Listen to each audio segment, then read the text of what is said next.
Radhe everyone, आप सभी को वट सावित्री व्रत की बहुत बहुत बधाइयां।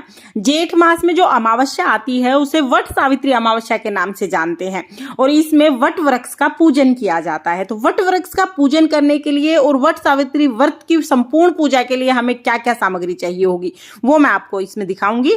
तो सबसे पहले तो हमें वट वृक्ष का पूजन करना होता है। अगर आप वट वृक्ष यानी बड़ के पेड़ के पास जाके पूजन कर पाए बहुत अच्छी बात है। पेड़ के पास नहीं जा सकते हैं तो वट वृक्ष की एक टहनी अपने घर ले आइएगा।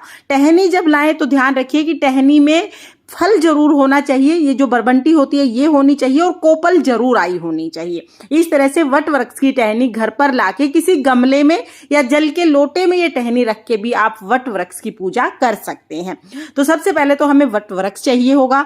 उसके बाद हमें गौर गणेश बनाने हैं। क्या करना है कि किसी भी गमले की मिट्टी को, घर में जो भी मिट्टी है उसको आप गोल आकार में या पिंड आकार में बनाकर गौर गणेश बना सकते हैं। तो गौरा मैया और गणेश जी हमने यहाँ पर बना लिए हैं। हमें साड़ी या सूट चाहिए होता है तो कोई भी कपड़ा आप ले सकते हैं। लाल पीले रंग का कोई भी शुभ कलर का कपड़ा आप ले लीजिएगा। तो मैंने यहाँ पर साड़ी ले ली है।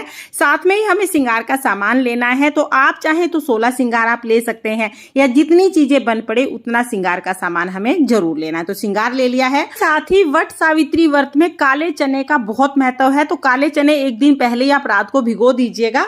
भीगे हुए काले चने हमें लेने हैं और साथ में ही आटे से बने हुए गुलगुले या कुछ लोग इनको बरबंटी या बड़ के फल भी बोलते हैं। तो आटे से बनी हुई ये मिठाई हमें लेनी है। तो काले चने और ये गुलगुले मैंने ले लिए हैं। अगर आप आटे की मिठाई नहीं बना पा रहे हैं तो फिर आप पतासे भी ले सकते हैं। तो बाजार में पतासे आपको इजीली मिल जाएंगे, आप ये भी ले सकते हैं। साथ ही भोग के लिए हमें ऋतु फल चाहिए होंगे। तो आम, तरबूज, खरबूजा, ककड़ी, जो भी इस टाइम पर ऋतु फल होते हैं वो सभी भोग में चढ़ाए जाते हैं। तो आप ऋतु फल ले लीजिएगा। इसके साथ ही हमें मिट्टी का एक घड़ा चाहिए होता है। मिट्टी का घड़ा ना हो तो आप तांबे या पीतल का कलश भी ले सकते हैं। तो यहाँ पर हमने मिट्टी का घड़ा ले लिया है। घड़े का साइज छोटा बड़ा आप अपनी सुविधा के अनुसार ले सकते हैं। घड़े के ऊपर रखने के लिए हमें अनाज चाहिए होगा। तो आप चावल या गेहूं कोई भी अनाज आप ले सकते हैं। कलश की स्थापना के लिए हमें 5 पल्लव यानी 5 आम के पत्ते चाहिए होंगे। आम के पत्ते अगर आपको ना मिले तो आप अशोका के पत्ते भी ले सकते हैं। इसके साथ ही हमें पूजा में समर्पित करने के लिए फूल चाहिए होंगे। तो आपको जो भी फूल मिल जाए वो फूल आप ले लीजिएगा। पूजा में चढ़ाने के लिए हमें हाथ का पंखा चाहिए होगा। ये बांस से बना हुआ पंखा आता है। वैसे तो 2 पंखे चाहिए होते हैं, एक दान किया जाता है और एक घर वापिस लाया जाता है। 2 पंखे हो सके तो 2 लीजिएगा, लेकिन अगर 2 पंखे ना मिले तो एक पंखा जो हमें दान करना है, जो वट वृक्ष पर चढ़ाना है, वो आप जरूर लीजिएगा। इसके साथ ही हमें देसी घी का दीपक लेना है। धूप हमें लेनी है। तिलक करने के लिए हमें सिंदूर लेना है। हल्दी हमने यहाँ पे ले ली है। साथ में ही आरती करने के लिए हम कपूर ले लेंगे और पूजा में समर्पित करने के लिए हमें चावल लेने हैं। गणेश जी और वट वृक्ष के लिए हमें जनेऊ लेना है। तो पीला जनेऊ मिल जाए तो पीला ले लीजिए, नहीं तो जो भी जनेऊ आपको मिले आप वो ले सकते हैं।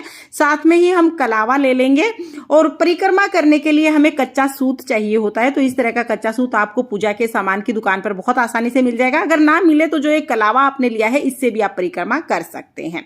इसके साथ ही हम दक्षिणा ले लेंगे और साथ में दिया जलाने के लिए हमें चाहिए होगी माचिस।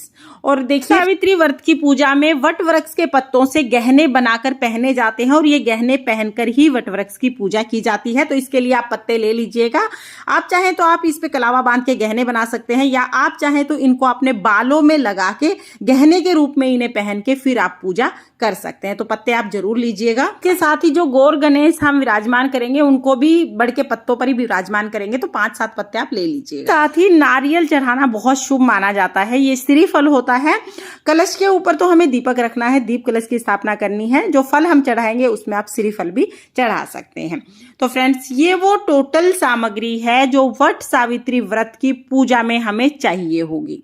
के साथ ही जब वट सावित्री पूजा आप करेंगे तो एक दिन पहले ही अपने हाथों में मेहंदी जरूर लगा लें और पूरे 16 श्रृंगार करके आप वट सावित्री पूजन करें।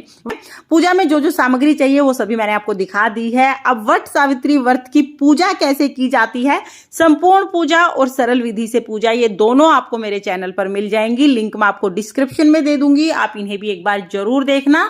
और अगर ये वीडियो आपको पसंद आई हो, वीडियो आपके लिए थोड़ी बहुत भी यूजफुल हो, तो वीडियो को लाइक कर देना। हम महिलाएं घर में तीज त्योहार कैसे करते हैं ये देखने के लिए मेरे चैनल को सब्सक्राइब कर लेना।